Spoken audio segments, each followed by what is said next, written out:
قل هل يستوي الذين يعلمون والذين لا يعلمون انما يتذكر اولو الالباب۔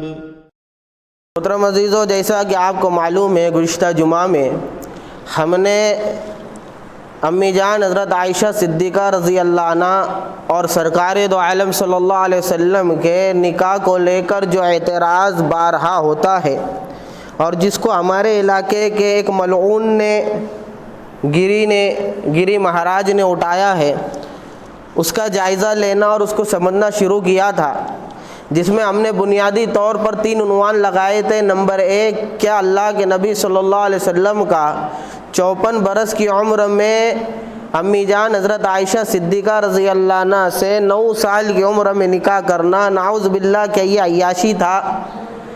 اسی طریقے سے اللہ کے نبی صلی اللہ علیہ وسلم کا متعدد نکاح کرنا کیا یہ عیش اور عشرت کے لیے تھا یا نہیں؟ اس کی کیا حقیقت ہے، اس کو سمجھا اور الحمدللہ یہ بات واضح ہو گئی کہ یہ کوئی عیش و عشرت نہیں تھی۔ دوسرا، ہم نے یہ عنوان قائم کیا تھا کہ کم عمری میں نکاح کرنا یہ عورت کے حق میں ظلم ہے یا امی جان حضرت عائشہ صدیقہ رضی اللہ عنہ کے حق میں یہ ظلم تھا؟ تو اس کی بھی وضاحت ہو گئی کہ ابو بکر بھی راضی، ام رومان ابو بکر کی بیوی امی جان حضرت عائشہ کی والدہ بھی راضی، آپ کے اہل خانہ بھی راضی، خود حضرت عائشہ صدیقہ رضی اللہ عنہ بھی راضی، خود والدہ تیار کر کے رخصت فرما رہی ہے، تو اطراف کی عورتیں، انصار کی عورتیں آپ کو سنوار رہی ہے، لہٰذا معاشرہ بھی راضی، اطراف والے بھی راضی، اہل خانہ بھی راضی، خود صاحب معاملہ امی جان حضرت عائشہ صدیقہ بھی راضی۔ یہ سارے احوال کھل کر سامنے آئے، جس سے بات واضح ہو گئی یہ کوئی زیادتی اور ظلم اور زبردستی نہیں تھی۔ تیسرا عنوان ہم نے اٹھایا تھا کہ لاجیکلی، عقلی طور پہ اور سائنس کے اعتبار سے کہ 9 سال کی عمر میں امی جان حضرت عائشہ صدیقہ رضی اللہ عنہ سے نکاح کرنا کیا یہ سائنس کے اعتبار سے، عقل کے اعتبار سے، لاجک کے اعتبار سے درست ہے یا غلط؟ یہ پوائنٹ سمجھنا جو ہے رہ گیا تھا وقت کی تنگی کی بنیاد پر، آج اس کو سمجھتے ہیں۔ اور دوسرا، اس کے ساتھ ایک چیز اور سمجھنی ہے کہ دیکھو مسلمانوں میں 2 مزاج کے لوگ ہوتے ہیں، ایک وہ جو باطل کے اعتراض سے متاثر ہو جاتے ہیں اور اپنی بات کو، اپنے کنسیپٹ کو باطل کے خیال اور الفاظ کے مطابق بنانے کی فکر کرتے ہیں، تو ایسا ہی ایک گروہ پیدا ہوا ہے آج کے زمانے میں، جس کا کہنا یہ ہے کہ نعوذ باللہ اتنے سالوں سے یہ جو بات حدیث کی کتابوں میں بیان کی جا رہی تھی، سیرت کی کتابوں میں بیان کی جا رہی تھی کہ امی جان حضرت عائشہ صدیقہ رضی اللہ عنہ کا نکاح جو 6 سال کی عمر میں ہوا اور 9 سال میں بداگی اور رخصتی ہوئی، یہ غلط ہے، بلکہ امی جان حضرت عائشہ صدیقہ رضی اللہ عنہ کا نکاح جو ہے جب ہوا اور رخصتی جب ہوئی تو آپ کی عمر جو ہے 18 سال کی تھی۔ تو ان لوگوں کی یہ بات کی کیا حقیقت ہے، اس کو بھی سمجھتے ہیں۔ تو سب سے پہلے تو یہ سمجھتے ہیں کہ امی جان حضرت عائشہ صدیقہ رضی اللہ عنہ کا نکاح جو 6 سال کی عمر میں ہوا اور رخصتی 9 سال کی عمر میں ہوئی، عقلی اعتبار سے یہ درست ہے یا غلط؟ عقلی اعتبار سے درست ہے یا غلط؟ تو سب سے پہلے تو دیکھو نکاح 6 سال میں ہوا، اور یہ بات مسلم ہے کہ 6 سال کی عمر کے اندر امی جان حضرت عائشہ صدیقہ رضی اللہ عنہ بالغ نہیں تھی۔ عورت کی بلوغت سمجھ میں آتی ہے اس کے ماہواری ترتیب سے، جب ماہواری جاری ہو جاتی ہے، جس کو منتھلی سائیکل کہتے ہیں یا عربی کے اندر حیض کہتے ہیں، جب حیض آنا عورت کو شروع ہو جاتا ہے تو وہ بالغ مانی جاتی ہے، اور جب بالغ ہوتی ہے تب ہی یہ شوہر کے حق ادا کرنے کے قابل بھی ہوتی ہے، ٹھیک ہے؟ تو اب نکاح جب منعقد ہو رہا ہے، نکاح جب منعقد ہو رہا ہے اس وقت نابالغہ ہے، اس وقت 6 سال کی عمر ہے، تو پھر اللہ کے حبیب صلی اللہ علیہ وسلم نے 6 سال کی عمر میں نابالغی کے عالم میں نکاح کیوں فرمایا؟ تو سب سے پہلی بات تو یہ ہے کہ یہ بات ہر مومن کے ذہن میں ہونی چاہیے، اور یہی بات برادران وطن کو بھی اور اعتراض کرنے والوں کو بھی سمجھا دینی چاہیے کہ یہ دنیا کا خالق اللہ ہے، یہ دنیا کا نظام چلانے والا اللہ ہے، محمد عربی صلی اللہ علیہ وسلم کو نبی بنا کر بھیجنے والا اللہ ہے، لہٰذا اللہ کے نبی صلی اللہ علیہ وسلم کا ہر قول و فعل وہ وحی الہی کے نتیجے میں ہوتا تھا، جو اللہ کی طرف سے آرڈر آتا تھا وہی ہوتا تھا۔ لہٰذا ایک روایت کے اندر ہے کہ اللہ کے نبی صلی اللہ علیہ وسلم نے ابو بکر صدیق رضی اللہ عنہ کو پیغام بھیجا تو اس میں تذکرہ کیا کہ اللہ چاہتا ہے کہ عائشہ سے نکاح ہو جائے، اور ظاہر سی بات ہے کہ اللہ کے نبی کا کوئی قدم وحی کے بغیر نہیں ہوتا تھا، لہٰذا اللہ ہی کی طرف سے حکم آیا تھا۔ اس میں کیا حکمت تھی؟ اس میں پہلی حکمت یہ تھی کہ شریعت کے اندر نابالغ سے نکاح کرنے کی گنجائش ہے، یہ مسئلہ سامنے آ جائے، کیونکہ نبی کا عمل شریعت ہوتی ہے، نبی کا عمل شریعت، جو نبی کر لے، جو نبی کہہ لے، یا وہ کام جو نبی کے سامنے کیا جائے اور نبی اس کو منع نہ فرمائے، یہ کام شریعت کا حصہ ہوتا ہے۔ لہٰذا اللہ کے نبی صلی اللہ علیہ وسلم کے ذریعے سے نابالغہ سے نکاح کرا کر اللہ نے امت کو یہ مسئلہ دے دیا کہ نابالغہ سے نکاح ہو سکتا ہے۔ اب یہاں سوال پیدا ہوتا ہے کہ بھئی نابالغ بچی جس کو اپنے نفع نقصان کا کچھ خیال نہیں، اس کے اہل خانہ کسی سے جو ہے نکاح کرا دیں گے تو کل کو جو ہے یہ بچی اس کے ساتھ رہنا نہیں چاہیں گی یا اس کو اپنے مطابق اور مناسب نہیں سمجھیں گی، یہ تو بچی کے ساتھ ظلم ہے، یہ تو بچی کے ساتھ ظلم ہے۔ تو ہم اس کا جواب یہ دیتے ہیں کہ آپ کی بات بالکل صحیح ہے، یہی وجہ ہے کہ شریعت کے اندر نابالغہ سے نکاح کرنے کا جو مسئلہ ہے وہ علی الاطلاق نہیں ہے، یعنی کوئی بھی کب بھی کسی بھی غرض سے جو ہے اپنی نابالغ بچی کا نکاح کسی سے کرا دے، شریعت اس کی اجازت نہیں دیتی، اور نہ ہی ایسا ہے کہ ایک مرتبہ نابالغ کا نکاح ہو گیا تو اب وہ اپنے نکاح سے اپنی مرضی کے مطابق باہر نہیں نکل سکتی۔ تو پھر مسئلہ کیا ہے؟ مسئلہ یہ ہے کہ اگر کسی بچی کا سرپرست باپ مناسب جوڑا ملنے کی بنیاد کے اوپر کہ بھئی کل کو اتنا اچھا رشتہ ملے گا یا نہیں ملے گا، مناسب رشتہ ملے گا یا نہیں ملے گا، اس خیال سے بشرط کہ وہ باپ دیندار ہو، اس لیے کہ ایسا سرپرست جو کھلے عام اللہ کی نافرمانیاں کرتا ہو اس کو بھی نابالغہ بچی کا نکاح کرانے کی اجازت نہیں ہے، بلکہ دیندار سمجھدار شخص، اور وہ شخص جو اپنی اغراض کے لیے اپنے جو ہے ذاتی مفاد کے لیے ایسا عمل نہ کر رہا ہو تو اس کو اجازت ہے۔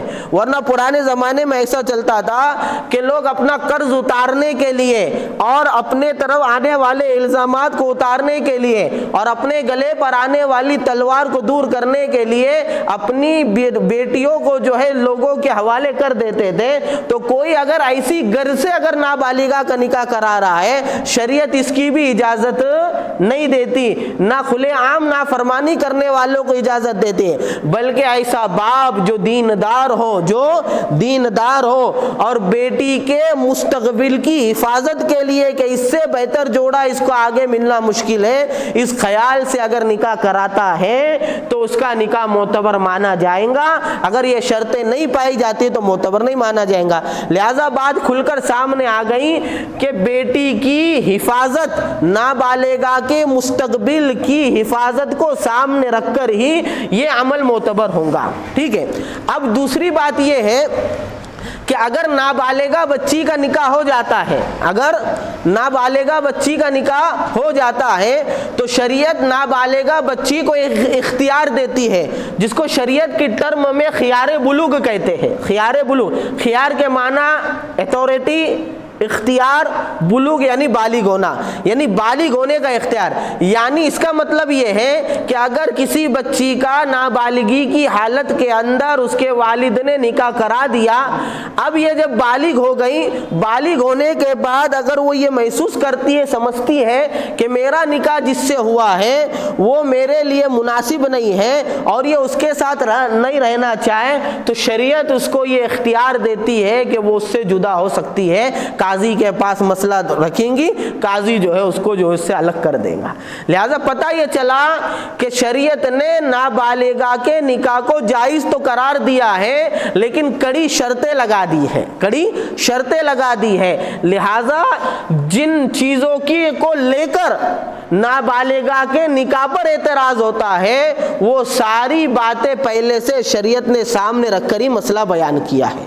لہٰذا اپنی ذاتی غرض کے لیے، گنہگار باپ کے لیے اور جو ہے بیٹی کا جو ہے پریشانی میں ڈالنے کی غرض کے لیے جو ہے نابالغہ کا نکاح کرانا جائز نہیں ہے، البتہ اس کی مستقبل کی حفاظت کے لیے۔ بسا اوقات ہوتا ایسا ہے کہ باپ کو جو ہے سامنے ایک رشتہ ایسا نظر آتا ہے کہ بھئی یہ اچھا خاندان ہے، اچھا لڑکا ہے، دیندار سمجھدار ہے، یہ میری بیٹی کے ساتھ جو ہے اچھی زندگی گزارے گا، یہ خیال ہوتا ہے، اور پھر یہ سوچتا ہے کہ کئی ابھی نکاح نہیں ہو گیا اور بعد کے اندر اگر اس سے جو ہے موقع نہیں ملا نکاح کا پھر تو کوئی اور رشتہ اس سے مناسب نہیں مل پائے گا، یہ خیال سے حفاظت کی غرض سے نکاح کرانا چاہتا ہے تو شریعت نے اس کی گنجائش رکھی ہے۔ ٹھیک ہے، اب یہ پوری مسئلے کی وضاحت آ گئی۔ جو اعتراضات ہوتے تھے بیٹی کے حق کو اور بچی کے حق کو لے کر وہ بھی ساری باتیں آ گئی کہ شریعت نے تم سے پہلے اس سب باتوں کی حفاظت کی ہے اور وہ سامنے رکھ کر ہی مسئلہ بیان کیا ہے۔ اب یہاں پر آؤ، اب امی جان حضرت عائشہ رضی اللہ عنہ کے مسئلے کو اللہ کے نبی صلی اللہ علیہ وسلم کے مسئلے کو اس پر رکھ کر دیکھتے ہیں۔ تو یہ بات معلوم ہوتی ہے کہ اللہ کے حبیب صلی اللہ علیہ وسلم نے امی جان حضرت عائشہ صدیقہ رضی اللہ عنہ سے جو نکاح کیا ہے اور ابو بکر صدیق نے جو اپنی بیٹی کا نکاح کرایا ہے اور ان کی والدہ جو نکاح سے راضی ہوئی ہے اور موجودہ تمام صحابہ جو اس نکاح سے راضی ہے، اور راضی نہیں بلکہ ابو بکر تو خوش ہو گئے، اس کو اعجاز سمجھنے لگے کہ اللہ نے میری بیٹی کو انعام دیا ہے۔ امی جان حضرت عائشہ صدیقہ اس نکاح کو اپنے لیے انعام سمجھنے لگیں، تو یہ ساری باتیں اس بات پر دلالت کرتی ہے کہ جس مقصد کے لیے ابو بکر نے نکاح کرایا اور اللہ کے نبی نے نکاح کیا وہ عائشہ کے مقام و مرتبے کو بلند کرنا تھا، اور سیرت کی کتابیں اس سے بھری ہوئی ہے کہ جو مقام امی جان حضرت عائشہ صدیقہ رضی اللہ عنہ کو ازدواج تعلق اللہ کے نبی صلی اللہ علیہ وسلم سے قائم کر کر اور آپ کے حرم میں داخل ہو کر اور آپ کی زوجہ محترمہ بن کر ملا، اگر آپ کے نکاح میں عائشہ کا انتخاب نہ ہوتا تو وہ مقام جو عائشہ کو آج ملا ہے نہیں ملتا۔ کیا مقام ملا؟ مقام یہ ملا کہ عائشہ اس امت کی ماں بن گئی۔ عائشہ اس امت کی ماں بن گئی اس لیے کہ نبی کی بیویاں امت کی مائیں ہیں، اور مسئلہ یہ ہے کہ ماں سے نکاح جائز نہیں ہے، لہٰذا نبی کے انتقال کے بعد نبی کی بیوی سے کسی کا نکاح جائز نہیں ہے۔ کیا مقام ملا کہ عائشہ رضی اللہ عنہا اس دین کے نصف سے زیادہ حصے کو محفوظ کرنے والی بن گئی۔ کیا مقام ملا کہ عائشہ رضی اللہ عنہا وہ صحابیہ بنی جو فقیہ تھی، مفتیہ تھی۔ عائشہ کو وہ مقام ملا کہ بڑے بڑے صحابہ جس سے مسئلے میں رجوع کیا کرتے تھے، جیسے پچھلے جمعہ میں نے پوری وضاحت بتایا، حضرت عائشہ کا علمی مقام بتایا، تو یہ جو مقام ملا، اور آج جو 1400 سال گزرنے کے بعد بھی عائشہ رضی اللہ عنہ کا جو نام ادب سے لیا جا رہا ہے، احترام سے لیا جا رہا ہے، اور آج ایک ملعون کی امی جان کے اوپر انگلی اٹھانے کے اوپر جو عالم بھر کے علماء کرام اور دیندار متفکر ہو گئے ہیں، اور ممبر رسول اور مسجد کے ممبر و محراب عائشہ کے تذکرے سے جو گونج رہے ہیں، اور جو ہے اسٹیج جو ہے پروگرام کے جو عائشہ کے تذکرے سے گونج رہے ہیں، اگر عائشہ حرم پاک نبی کا حصہ نہ بنتی اور بیوی اور زوجہ نبی نہ بنتی تو شاید یہ دن جو ہے حضرت عائشہ کی یاد کے اندر نہیں گزارا جاتا۔ بھئی نبی کی بیوی ہے، بڑے مقام والی، تبھی تو دفاع کر رہے ہیں، نبی کی بیوی ہے اسی لیے تو ہماری ماں ہے۔ لہٰذا ابو بکر نے جو نکاح کرایا تھا اپنی بیٹی کا اللہ کے نبی کے ساتھ نابالغی کے عالم میں، وہ عائشہ کے مستقبل کو سنوارنے کے لیے تھا، لہٰذا وہ مقصد حاصل ہو گیا، وہ مقصد حاصل ہو گیا۔ لہذا یہ بات واضح ہو گئی کہ امی جان حضرت عائشہ صدیقہ رضی اللہ عنہ کا نکاح نابالغی کے عالم کے اندر ان کے اوپر کوئی زیادتی نہیں تھی، بلکہ ان کے حق میں ان کے باپ کا، ان کے والد کا، ان کی والدہ کا ایسا فیصلہ تھا کہ شاید ہی کوئی باپ اپنی بیٹی کے حق میں ایسا فیصلہ کر پائے۔ ایک بات اور سمجھ لو یہاں پر، وہ زمانہ جو تھا عربوں کا زمانہ، وہ زمانہ ایسا تھا کہ وہاں پر نابالغہ سے نکاح کرنے کا رواج عام تھا، اور چھوٹی عمر والی لڑکی سے بڑے عمر والے شوہر کا نکاح کرنا عام تھا۔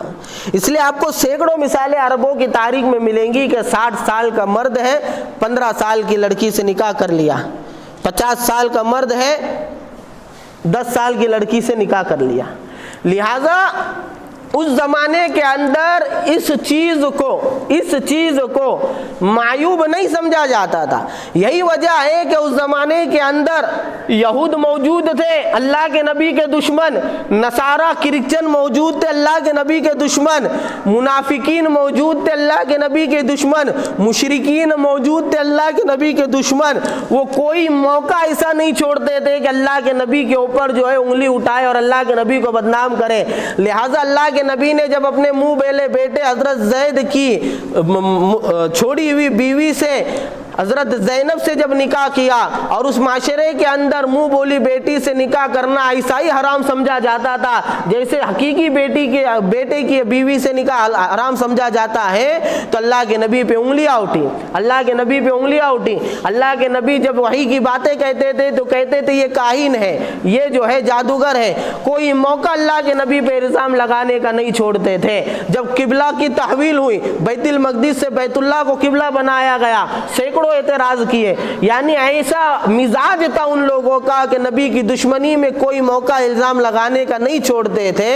لیکن آپ کو تاریخ کی کتابوں میں کہیں نہیں ملے گا کہ مشرکین مکہ نے جو اس زمانے میں تھے، یہود و نصارہ اور منافقین جو اس زمانے میں تھے، انہوں نے نکاح عائشہ پر اللہ کے نبی پہ انگلی اٹھائی ہو۔ کیوں؟ اس لیے کہ یہ بات ان کے معاشرے میں عام چیز تھی، وہ اس کو جو ہے معیوب نہیں سمجھتے تھے۔ اب یہاں پر ایک قاعدہ سمجھو، اخلاقیات اور معاملات، اچھے اور برے، یہ مختلف زمانے اور مختلف علاقوں کے اعتبار سے الگ الگ ہوتے ہیں، مختلف زمانے اور مختلف علاقوں کے اعتبار سے الگ الگ ہوتے ہیں۔ بات سمجھ میں آئی؟ پہلے یہ ماحول تھا ہندوستان کا کہ مسلمان تو مسلمان، ہندوستان کی ہندو بہن اور دوسرے مذہب کی بہن اپنے سر اور چہرے کو کھلا رکھنا پسند نہیں کرتی تھی۔ ایسا بھی موقع گزرا ہے ہندوستان کی سرزمین پر کہ جب جھاڑو لگانے والی جب خاتون آتی تھیں تو اندھیرے میں آ کے جھاڑو لگاتی تھیں اور اس کا سر کا پلو جو ہے اس کو جھانکے ہوئے ہوتا تھا۔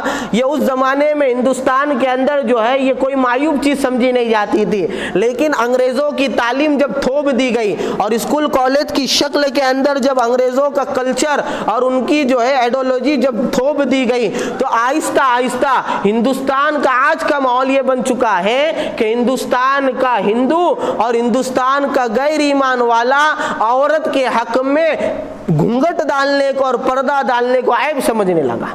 تو اسی سرزمین کے اوپر 40-50 سال پہلے عورت کا گھونگھٹ ہنر سمجھا جاتا تھا، حیا اور خوبصورتی سمجھی جاتی تھی، اور آج اس کا دوپٹہ جو ہے ظلم سمجھا جا رہا ہے۔ تو یہ اخلاق بدلے ایک ہی علاقے میں زمانے کے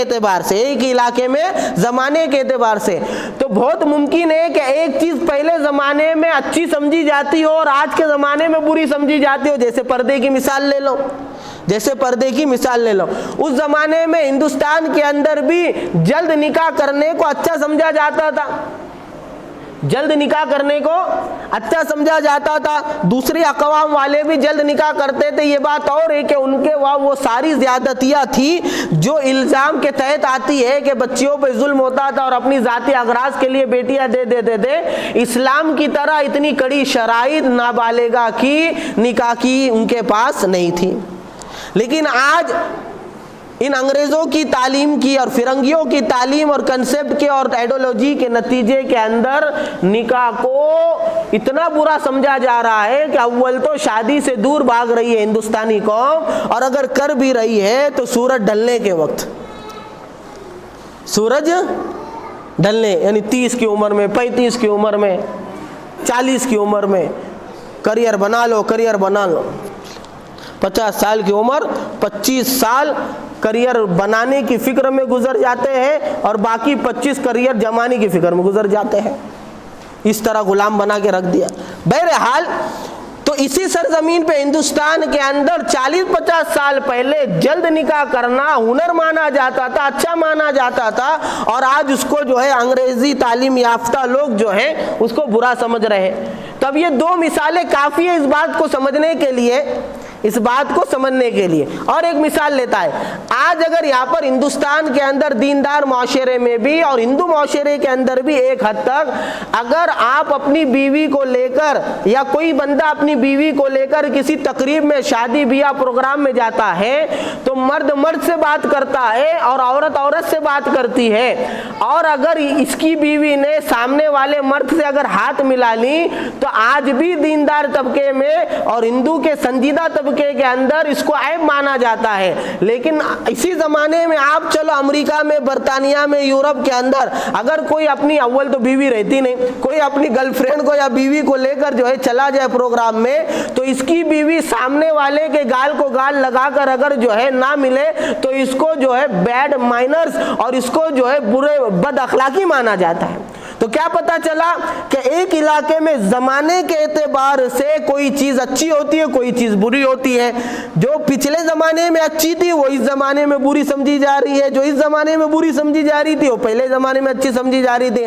پھر ایک ہی زمانے میں دو علاقے میں مختلف چیزیں ہیں، جیسے عورت کا انجان مرد سے ملنا ہندوستانی قوم کے یہاں بری چیز ہے اور برطانوی اور امریکی قوم کے وہاں اعلیٰ اخلاق کی چیز ہے۔ تو اب یہ بات واضح ہو گئی کہ ہر زمانے میں، ہر علاقے میں اچھی اور بری چیزوں کا معیار الگ ہوتا ہے۔ لہذا یہ اصول سمجھنے کے بعد اب ادھر آ جاؤ کہ عرب کے معاشرے میں چھوٹی بچی سے بڑے شخص کا نکاح کوئی عیب نہیں مانا جاتا تھا، کوئی عیب نہیں مانا جاتا تھا۔ لہذا اللہ کے نبی صلی اللہ علیہ وسلم کا نکاح جو امی جان حضرت عائشہ صدیقہ رضی اللہ عنہ سے ہوا، وہ اس معاشرے کی روایت کے اعتبار سے بھی اور اس زمانے کے ظاہر کے اعتبار سے بھی اور ان کے معاشرے الکرچل کے اعتبار سے بھی کوئی عیب کی چیز نہیں تھی۔ اس کی سب سے بڑی دلیل وہ ہے جو میں نے کہا کہ اعتراض کرنے والوں نے کبھی اللہ کے نبی پہ اعتراض نہیں کیا، ان کے وہاں بھی وہ باتیں تھیں، ان کے وہاں بھی وہ باتیں تھیں۔ ٹھیک ہے، تو یہ بات مسلم ہو گئی کہ نابالغی کی حالت میں امی جان حضرت عائشہ سے نکاح اللہ کے نبی کا بالکل عقل کے مطابق ہے، عقل کے موافق ہے، عقل کے موافق ہے۔ لہٰذا کوئی اس کے اندر ایچ پیچ نہیں۔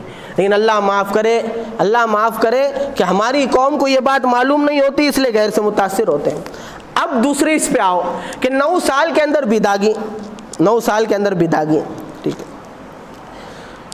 تو آج کا میڈیکل سائنس یہ کہتا ہے، آج کا میڈیکل سائنس یہ کہتا ہے کہ عام طور سے لڑکی جو بالغ ہوتی ہے، اور میں نے بالغ ہونے کا مطلب بتایا، اس کو حیض آنا شروع ہو جاتا ہے، منتھلی سائیکل شروع ہو جاتا ہے اس کا، اور وہ شوہر کے قابل ہو جاتی ہے، ٹھیک ہے۔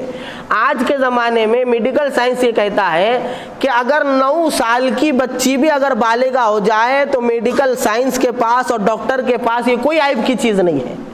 ہاں، اس سے پہلے اگر 7-6 سال میں بالغہ ہو جائے تو پھر بیماری کی طرف ان کا ذہن جاتا ہے، لیکن 9 سال کے اندر اگر ہے۔ اور BBC اردو والے کی رپورٹ تو یہ ہے کہ جو ملک آج ترقی یافتہ یعنی ٹیکنالوجی کے اندر آگے مانے جاتے ہیں، وہاں یہ بیماری بڑھتی جا رہی ہے کہ 7 سال کی عمر میں ہی بچیاں بالغ ہو رہی ہے۔ پھر اس کے مختلف ریزنز وہ بتا رہے ہیں، بھائی ٹی وی کے سامنے زیادہ بیٹھنے کی وجہ سے، موبائل پہ بیٹھنے کی وجہ سے، اور جو ہے فکرے غلط ہو جانے کی وجہ سے، اور ریانت غلط ہو جانے کی وجہ سے، شہوت بڑھنے کی وجہ سے، خوراک کی تبدیلی کی وجہ سے بالغ ہو جا رہی ہے۔ لہذا پتہ چلا کہ سائنسی نقطہ نظر سے بھی ایک عورت شوہر کے قابل ہوتی ہے یا شوہر کے ساتھ رہنے کے قابل ہوتی ہے، وہ بلوغت کے وقت ہوتی ہے، اور آج کا میڈیکل سائنس بھی یہ کہتا ہے کہ 9 سال کی عمر کے اندر عموماً عورت بالغ ہو جاتی ہے۔ لہٰذا اس اعتبار سے بھی اللہ کے نبی صلی اللہ علیہ وسلم کا امی جان سے حضرت عائشہ سے نکاح کرنا اور 9 سال میں بداغی کرنا کوئی عیب کی چیز نہیں۔ اور ایک مسلم حقیقت ہے کہ جن علاقوں میں، مختلف علاقوں میں عورتوں کی، بچیوں کی بالغ ہونے کی عمر مختلف ہوتی ہے، مختلف ہوتی ہے، اور سائنس ہی کی تحقیق یہ ہے کہ خط استوا جو ہے، خط استوا اس خط کو کہتے ہیں جو اسی سائنسدانوں نے دنیا کے بیچ میں کھینچا ہے۔ استوا کے معنی برابر، یعنی انہوں نے دنیا کے 2 حصے برابر کیے ہیں اور وہ خط استوا ہے۔ اور تحقیق یہ ہے کہ جو ممالک خط استوا کے قریب ہے وہاں کی بچیاں جلدی بالغ ہوتی ہے، اور اس اعتبار سے دیکھا جائے تو سعودی عرب خط استوا کے اوپر واقع ہوتا ہے، اور عرب ممالک کی بچیاں جلد بالغہ ہو جاتی ہے، جلد بالغہ ہو جاتی ہے۔ اس اعتبار سے بھی ایک بات کو لوگوں کے ذہن میں یہ ہے کہ ووٹ دینے کے لیے جس ملک نے جو عمر کو بلوغت کے لیے قرار دیا ہے اور حکومت نے اس کو جو ہے اپنے یہاں نکاح کے لیے جو ہے وہ عمر متعین فرمائی ہے، لہٰذا وہی عمر چلیں گی، تو یہ بیکار کا مطالبہ ہے۔ جیسے ہندوستان کے اندر 18 سال کی لڑکی بالغہ مانی جاتی ہے، 18 سال میں ووٹ دینے کا حق بھی اس کو ملتا ہے، اور 18 سال میں ہی حکومت کے اعتبار سے اس کا نکاح لیگل ہی ہے، اس کا نکاح لیگل ہے۔ لیکن بات یہ ہے کہ ہم اپنی بات دوسروں پر نہیں تھوپ سکتے۔ کیوں؟ آج کے زمانے میں آپ کو بتاؤں، ہندوستان کے اندر بچی کی، لڑکی کی بالغہ ہونے کی عمر حکومت نے کتنی طے کی ہے؟ بولو 18 سال۔ آپ امریکہ میں چلے جاؤ، امریکہ میں 50 صوبے تقریباً قریب تو اکثر جگہ پر نکاح کی عمر 16 سال ہے۔ کتنی عمر ہے؟ 16 سال ہے واقعی امریکہ کی۔ اور ٹیکسس ایک اس کی ریاست ہے، وہاں پر 14 سال کی عمر ہے۔ اب رومن امپائر جو تھا، روم، جن کا قرآن میں بھی تذکرہ ہے، اس زمانے کے اللہ کے نبی کے آنے سے پہلے سپر پاور سمجھے جاتے تھے، رومن امپائر کے اندر اگر آپ چلے جاؤ تو وہاں پر لڑکی کی شادی کی عمر جو تھی وہ 12 سال تھی، اور جو پیسے والے اور شریف گھرانے مانے جاتے تھے ان کی لڑکی اور جلدی نکاح کرتی تھی۔ آپ چائنا میں چلے جاؤ، چائنا میں 21 سال کی عمر ہے۔ چائنا میں کتنی عمر ہے؟ بولو 21 سال کی۔ اب تھوڑا سوال پیدا یہ ہوتا ہے، سوال یہ ہے کہ ایک لڑکی نے ہندوستان میں رہتے ہوئے 18 سال کی عمر میں نکاح کر لی اور چائنا میں شفٹ ہو گئی، چائنا میں شفٹ ہو گئی۔ اب چائنا میں جب اس کے ڈاکومنٹ دے کے گئے تو اس کے اوپر لکھ کے آیا کیا؟ میرج، شادی شدہ ہے۔ تو بتاؤ چائنا قانون کے اعتبار سے تو عمر 21 سال کی تھی اور یہ 18 سال کی عمر میں شادی شدہ ہے، تو چائنا کے اعتبار سے وہ لیگل ہے یا ان لیگل ہے؟ ہاں ان لیگل ہے نا۔ اب تم کیا بولو گے؟ کیا دیں گا آدمی صفائیہ کہ بھائی میں انڈیا سے ہوں اور میں جب انڈیا میں رہتی تھی یا یہ بچی جب انڈیا میں رہتی تھی تو انڈیا کے قانون کے اعتبار سے اس کا نکاح کرنا 18 سال میں لیگل تھا۔ اب یہاں اس نے 16 سال میں امریکہ میں نکاح کری، بہت سے انڈین لوگ شفٹ ہے نا وہاں، 16 سال میں امریکہ میں نکاح کری، وہاں سے یہاں گئی۔ اب یہاں جب ڈاکومنٹ دے کے جا رہے اس کے تو عمر 16.5 سال کی ہے اور نکاح شدہ ہے، شادی شدہ ہے، تو حکومت کیا کہیں گی کہ بھائی تم 18 سال کے نہیں ہوئے لہذا تمہارا نکاح لیگل ہے کہ ان لیگل؟ ارے بولو نا ان لیگل ہے۔ اب کیا جواب دیں گے آپ؟ ارے یہ پہلے امریکہ میں رہتی تھی، امریکہ کے اعتبار سے یہ لیگل تھا، ٹھیک ہے لیگل تھا۔ اب یہ بات اگر پیش کی جائے تو کس کو اعتراض ہے؟ نہیں، بس ابھی اسی اصول کے اوپر لاؤ۔ اس زمانے میں عرب معاشرے میں سعودیہ کے اندر، مکہ مدینے کے اندر بچی 9 سال میں بالغ ہو جاتی تھی اور 9 سال میں اس کا نکاح ہونا عام ہو جاتا تھا، گرچہ تمہارے قانون میں 18 سال ہے، تمہارے قانون میں 16 سال ہے، تمہارے قانون کے اندر 12 سال ہے، تمہارے قانون میں 21 سال ہے، تمہارے قانون میں مختلف چیز ہے، لیکن جس موقع پر یہ نکاح ہو رہا تھا اس موقع کے قانون کے اعتبار سے یہ کوئی عیب نہیں تھا۔ لہٰذا جس طرح 16 سال میں امریکہ میں نکاح کر کے انڈیا میں آنے کے بعد آپ یہ بات پیش کرتے ہو کہ جہاں نکاح ہوا تھا وہاں یہ لیگل تھا، انڈیا میں 18 سال پہ نکاح کر کے چین میں جا کر آپ یہ کہتے ہو کہ جہاں انڈیا میں نکاح ہوا تھا لیگل تھا، اسی طریقے سے اللہ کے نبی صلی اللہ علیہ وسلم کا امی جان حضرت عائشہ صدیقہ سے جو 9 سال کی عمر میں نکاح ہوا، یہ اس زمانے کے قانون کے اعتبار سے لیگل تھا۔ تمہارے قانون کے اعتبار سے ان لیگل ہے، اس سے لینا دینا نہیں، اس کا نہیں۔ لہٰذا یہ اس اعتبار سے بھی یہ لاجک بھی یہ کہتا ہے کہ اللہ کے نبی صلی اللہ علیہ وسلم کا امی جان حضرت عائشہ سے نکاح یہ لاجیکلی تھا اور عقلی تھا، بے عقلی اس کے اندر نہیں تھی، بے عقلی اس کے اندر نہیں تھی، بے عقلی اس کے اندر نہیں تھی۔ اور میں یہ وضاحت کر چکا ہوں کہ اللہ کے نبی صلی اللہ علیہ وسلم کے متعدد نکاح ہونے میں بہت سارے فائدے اور اغراض تھے، جس میں امی جان حضرت عائشہ صدیقہ سے نکاح کرنے کا ایک بنیادی مقصد گھریلو زندگی کا دین، اندرونی زندگی کا دین وہ امت کے سامنے لانا تھا، اور مقصد میں وہ کامیاب ہو گئی، ٹھیک ہے۔ آج کا زمانہ اصل میں ایسا ہے، یہ یورپ والوں کا اور ان کا دیکھا دیکھی ہمارے ملک کے برادران وطن کا، کہ ان کے ذہن میں نکاح کا ایک ہی مقصد ہے۔ انگریزوں کے ذہن میں، فرنگیوں کے ذہن میں شادی کا ایک ہی مقصد ہے، وہ ہے سیکس۔ یہی تو وجہ ہے کہ ان کے یہاں اصول ہے، جب دودھ باہر ملے تو بھینس کیوں پالنے کی، جب دودھ باہر ڈیری پہ مل رہا ہے تو بھینس کیوں پالنے کی، یعنی صحبت کرنے کے لیے اور شہوت پوری کرنے کے لیے باہر جب گرل فرینڈ ہے اور کال گرلس ہے اور جو ہے دوسری جسم فروش جب مل رہی ہے تو شادی کیوں کرنے کی، لہٰذا وہ اسی کو مقصد سمجھتے ہیں، اس لیے وہ پورا ہو رہا ہے تو شادی کیوں کرنا۔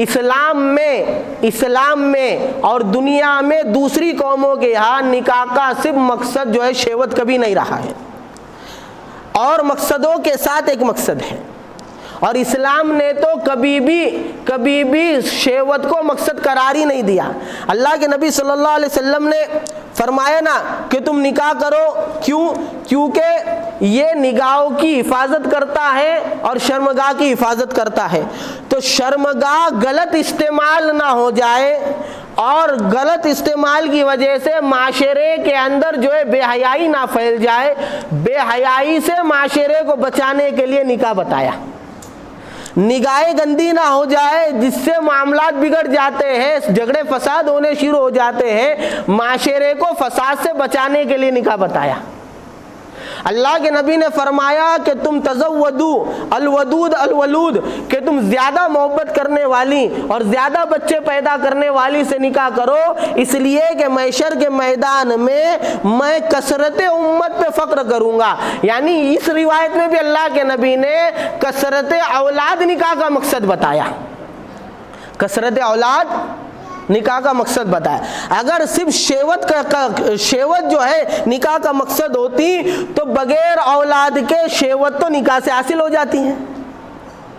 بھئی کئی لوگ ایسے ہیں نا جن کی شہوت پوری ہو رہی ہے شادی کے بعد، لیکن اولاد نہیں ہے، ہونے نہیں دے رہے یا ہو نہیں رہی ہے۔ اکثر تو وہ جو ہونے نہیں دے رہے، کریئر بنائیں گے، بولے 30 میں شادی کرے، 39 تک کریئر بنا رہے، پھر 40 کا ہو گیا، ڈھلا عصر کا ٹائم ہو گیا، اب عصر کے ٹائم پاپا آ رہا، اب وہ پاپا کے زوال کا وقت آنے تک اس کے گروپ کا وقت آ جاتا،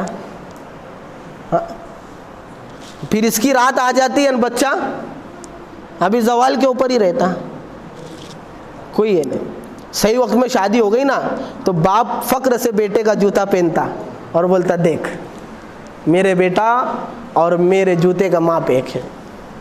پھر وہ معاشرے میں ایسا چلتا کہ اب باپ جوان ہے اور 9 عمر جوان بچے جو ہے اس کے بازو میں کھڑے۔ بہرحال تو میں یہ کہہ رہا تھا کہ اللہ کے نبی صلی اللہ علیہ وسلم کا امی جان حضرت عائشہ صدیقہ رضی اللہ عنہ سے نکاح کرنا 9 سال کی عمر میں، نہ تو یہ اللہ کے نبی صلی اللہ علیہ وسلم کی نعوذ باللہ یہ شہوت رانی کے لیے تھا جیسا کہ بدتمیز لوگ اعتراض کرتے ہیں، اور نہ ہی یہ امی جان حضرت عائشہ پہ ظلم تھا، اور نہ ہی جو ہے یہ اصول اور قانون اور جو ہے عقل اور لاجک کے خلاف تھا۔ پوری بات واضح ہو گئی۔ پوری بات واضح۔ ان کی نظر چونکہ گندی ہے، ننگے لوگ ہیں یہ، ان کو لگتا نکاح بس اس کے واسطے ہے کر کے ان کو ویسا دکھتا۔ میں نے پچھلے مثال دیا تھا نا، جو ہنڈے میں وہ لوٹے میں، جو لوٹے میں وہ گلاس میں، ان کے انڈے میں اندر شہوت بھری ہوئی ہے تو ان کو ہر جگہ شہوت ہی دکھتی ہے۔ بہرحال یہ بات واضح ہو گئی، تینوں پوائنٹ کھل کر سامنے آ گئے۔ اب وہ دوسرے مسئلے کو سمجھتے ہیں۔ اصل میں دیکھو، مسلمانوں میں جو انگریزوں سے متاثر ہوئے ہیں، اور متاثر ہونے کی وجہ یہ ہے کہ ان کی تعلیم حاصل کرتے، ان کے کنسیپٹ کو معلوم کرتے، ان کے کنسیپٹ کی خوبی معلوم کرتے، اسلام کا دین کا علم حاصل نہیں کرتے، اسلام کے کنسیپٹ کی حکمتیں معلوم نہیں کرتے، اسلامی احکام کی حکمتیں معلوم نہیں کرتے، تو ان کے ذہن میں کہیں نہ کہیں جو ہے انگریز اور انگریزی ترتیب جو ہے ماڈل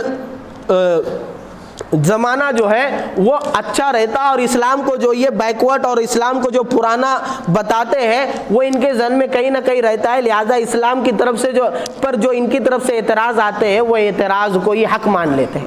تو ایسا ایک گروہ اٹھا جس میں ایک نام لے لیتا ہوں کیونکہ ایک بڑا فتنہ ہے آج کے زمانے کا، جاوید غامدی فتین آدمی ہے، جو اللہ کے نبی صلی اللہ علیہ وسلم سے صحابہ نے جو دین سیکھا، تبع تابعین نے ان سے جو دین سیکھا، اور امت کے علماء آج تک جو سلسلہ وار دین کی تشریح اور توجیہ بیان کرتے آئے ہیں، یہ منمانی اٹھا اور یہ اس کو جھٹلاتا ہے اور اپنی منمانی تشریح کرتا ہے، نہ کسی سے علم سیکھا ہے کوئی نہیں ہے۔ جیسے میں نے کل ایک روایت بتایا تفسیر کے اندر کہ قرب قیامت میں ایسے لوگ آئیں گے جو منمانی فتوے دیں گے، بغیر علم کے گمراہ ہوں گے اور گمراہ کریں گے۔ انہی میں سے ایک نام انجینئر محمد علی مرزا کا ہے، انہی میں سے ایک نام آج کے جو اٹھنے والے چہرے، ایسے تو بہت ہیں لیکن اٹھنے والے چہرے غامدی ہیں۔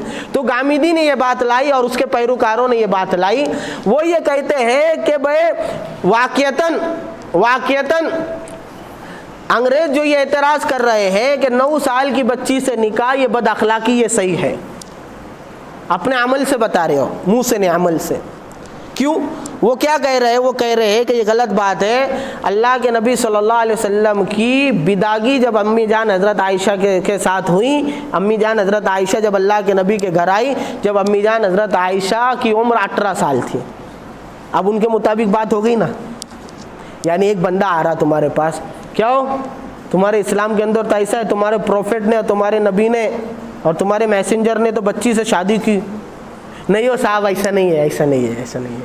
تو 18 سال کی تھی ہو، ارے بولے مولانا تھا، کیا سمجھتا مولانا کو، ارے بولے ادھر والے مولانا، ارے ان کو کیا سمجھتا، بولے انہوں نے تو سارے دشمن، بولے یہی مولانا لوگ ہیں، بولے یہ علماء دشمن ہے۔ تو اب سامنے والا کیا بولے گا؟ نہیں یار اپنے مطابق ہے۔ تو سامنے والے کی بات کو رکھنے کے لیے اس طرح کی باتیں بہت سارے لوگ کر دیتے ہیں۔ اب میں سب کو سمجھاتا ہوں حقیقت کیا ہے۔ دیکھو، امت کا اس بات پر اجماع ہے۔ اجماع کسے کہتے ہیں؟ کہ امت کے علماء جس بات پر متفق ہو جائے اس کو اجماع کہتے ہیں، اور اجماع جو ہوتا ہے وہ حق ہوتا ہے اور شریعت کی دلیل ہے۔ جو مسئلہ اجماع سے ثابت ہو جائے اس کو ایسا ہی ماننا ضروری ہوتا ہے جیسے حدیث سے ثابت شدہ مسئلے کو ماننا ضروری ہوتا ہے، کیونکہ قرآن ہی نے اس کے اوپر دلیل قائم کی ہے کہ مسلمان علماء اہل علم مسلمانوں کے جس پر متفق ہو جائے وہ خیر ہوتا ہے، کیونکہ ایک حدیث میں اللہ کے نبی نے فرمایا کہ اللہ رب العزت میری امت کو ضلالت اور گمراہی پہ جمع نہیں کرے گا۔ تو امت کا اجماع اس بات کے اوپر کہ امی جان حضرت عائشہ صدیقہ رضی اللہ عنہا کا جب نکاح ہوا 6 سال کی تھی، جب بداگی ہوئی 9 سال کی تھی۔ بات سمجھے؟ اب جو اس اجماع کے خلاف بات کر رہا ہے وہ دبے الفاظ میں یہ کہہ رہا ہے کہ یہ جو اتنے سال سے اجماع چلا آ رہا تھا اور اس میں اتنے بڑے بڑے صحابہ بھی تھے، علم والے، تابعین بھی تھے اور محققین بھی تھے اور جو ہے بڑے بڑے محدثین بھی تھے، وہ سب غلط کہہ رہے ہیں، میں شانہ صحیح کہہ رہا ہوں۔ تو پہلے تو اجماع کا انکار کر رہا خود کو، اجماع کا انکار قرآن کر رہا۔ دوسرا، ساری امت آج کے زمانے میں یہ بات مانتی ہے، جب سے بخاری شریف لکھی گئی، جب سے حدیث کی کتاب بخاری شریف لکھی گئی، امت کے علماء اس بات پر متفق ہے کہ قرآن کریم کے بعد سب سے معتبر کتاب اگر کوئی ہے حدیث کی تو بخاری شریف ہے۔ لہٰذا حدیث کی ساری کتابوں میں پہلا نمبر کس کا ہے؟ بخاری کا۔ اس کے بعد کس کا ہے؟ مسلم کا۔ تو بخاری اور مسلم کی روایت اور متفق علیہ روایت اسی کو کہتے ہیں، یہ ٹرم ہے جس روایت کو، جس حدیث کو امام بخاری بھی لائے، نقل کرے اپنی کتاب میں، اور مسلم بھی، ٹھیک ہے۔ تو متفق علیہ روایت ہے، بخاری کی روایت ہے، مسلم کی روایت ہے۔ خود امی جان اپنا واقعہ سناتی ہے کہ جب میرا نکاح اللہ کے نبی صلی اللہ علیہ وسلم کے ساتھ ہوا، میری عمر 6 سال کی تھی، اور جب میری بداگی ہوئی، جب میری عمر 9 سال کی تھی۔ تب اتنی مضبوط دلیل کے سامنے، اتنی سری دلیل کے سامنے اور اتنے واضح دلیل کے سامنے یہ بات کہنا کہ نہیں آپ کی عمر 18 سال کی تھی، 9 سال کی نہیں تھی، یہ نادانی اور بیوقوفی نہیں تو اور کیا ہے۔ چھوٹ گئی حدیث بخاری کی، امت کا اجماع چھوٹ گیا۔ علماء نے لکھا ہے کہ جو بندہ امت کے اجماع کے خلاف بات کرے، یہ اس کے بات کے غلط ہونے کی پہلی دلیل ہے۔ ساری امت ایک بات بیان کر رہی ہو اور ایک بندہ آ کر نوی بات بیان کرے اجماع کے خلاف، تو یہ اجماع کے خلاف بولنا ہی یہ پہلی دلیل ہے اس کے بات کے غلط ہونے کی۔ تو یہ غامدی اور غامدی کے ماننے والے اور جتنے بھی لوگ آئے ہیں ایسے، دوسروں نے بھی کہا ہے، تو ان کے بات کے غلط ہونے کی دلیل پہلی ہے کہ انہوں نے اجماع کے خلاف کہا، دوسری انہوں نے جو ہے بخاری کے خلاف کہا۔ اگر یہ بات مان لی جائے کہ 18 سال کی عمر تھی تو بخاری کی روایت کو کہاں ڈالوں گے؟ اور جو لوگ 18 سال کہہ رہے ہیں ان سے جا کر پوچھو کہ بھائی قرآن کے بعد سب سے معتبر کتاب کون سی، تو وہ بھی زور سے بولیں گے کیا؟ اس لیے کہتے ہیں بے ادبی سے جو پڑھتا ہے بخاری اسے آتا ہے بخار نہ آتی ہے بخاری۔ وہ عظیم کتاب ہے، وہ بھی یہی کہیں گے، کیا کہیں گے بھائی حدیث کی سب سے معتبر کتاب بخاری میں تو کیا ہے 9 سال اور تو کہہ رہا 18 سال۔ اب 18 سال لائے کہاں سے؟ اس کا آپریشن کریں گے، اپن اس کو سمجھیں گے۔ تاریخ کی کتابوں میں لکھا ہوا ہے کہ امی جان حضرت عائشہ صدیقہ رضی اللہ عنہ کی بڑی بہن حضرت اسماء رضی اللہ عنہ، ان کا جب انتقال ہوا تو ان کی عمر تھی کتنے سال؟ ان کی عمر تھی 100 سال۔ یعنی حضرت اسماء رضی اللہ عنہ کا جب انتقال ہو رہا ہے تو حضرت اسماء رضی اللہ عنہ کی عمر کتنی ہے بولو؟ 100 سال۔ اور جب انتقال ہو رہا ہے وہ سن تھا 73 ہجری، کتنی؟ 73 ہجری۔ تو 100 میں سے 73 کو نکال لو جب ہجرت ہوئی، کیونکہ ہجرت کے موقع پر بداگی ہوئی لی ہے اللہ کے نبی اور امی جان حضرت عائشہ کی، تو ہجرت کے 73 سال نکال لو تو حضرت اسماء کی عمر کتنی ہو گئی؟ 27 سال۔ اور تاریخ ہی کی کتاب میں لکھا ہوا ہے کہ حضرت عائشہ رضی اللہ عنہ حضرت اسماء رضی اللہ عنہ سے 10 سال کی چھوٹی تھی۔ حضرت اسماء حضرت عائشہ سے کتنے سال کی بڑی تھی؟ 10 سال کی۔ تو ہجرت کے موقع پر جب اسماء رضی اللہ عنہ کی عمر 27 سال ہے تو پھر ہجرت کے موقع پر امی جان حضرت عائشہ رضی اللہ عنہ کی عمر کتنی ہو گئی؟ 18 سال۔ لے نعرے تکبیر اللہ اکبر، جھنڈے گاڑ دیتے۔ سننے والا سنتا مسلمان، ہاں یار بڑی پتھر کی بات بولا یار، اس نے بڑے پتھر کی بات بولا، کیسا لگا؟ ادھر کا پھالکا ادھر کو لگایا، گاڑی چلی ٹماٹے بھر کے، ہوا نا ایسا؟ متاثر ہو جاتے۔ اور وہ لوگ جو میں نے کہا نا، جو علماء سے دین نہیں سیکھتے، قرآن حدیث سے دین نہیں سیکھتے، مسجدوں میں آ کے دین نہیں سیکھتے، جمعہ میں آ کے تفسیر میں آ کے دین نہیں سیکھتے، علماء سے پوچھ کے دین نہیں، سوشل میڈیا پر یہ فسادیوں سے دین سیکھتے، ان کو تو معلوم ہی نہیں علماء، ان کی نظر میں تو علماء دشمن ہے۔ تو بولتے ہاں یار غامدی صاحب نے کیا بات کی، ایک مولوی کو نہیں معلوم، بولے جھٹے باتیں کر رہے تھے مولوی۔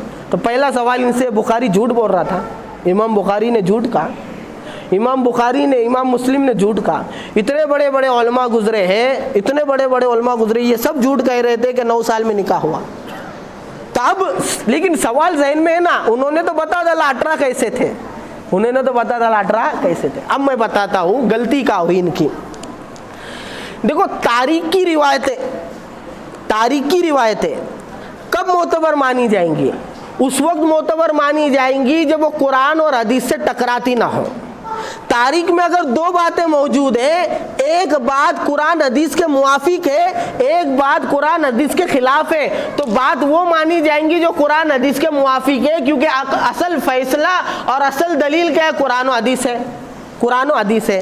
لہٰذا ہم حدیث کے اندر دیکھتے ہیں بخاری مسلم کی روایت میں امی جان حضرت عائشہ خود کہہ رہی ہے کیا میری عمر نکاح کے وقت 6 سال اور بداگی کے وقت 9 سال ہے.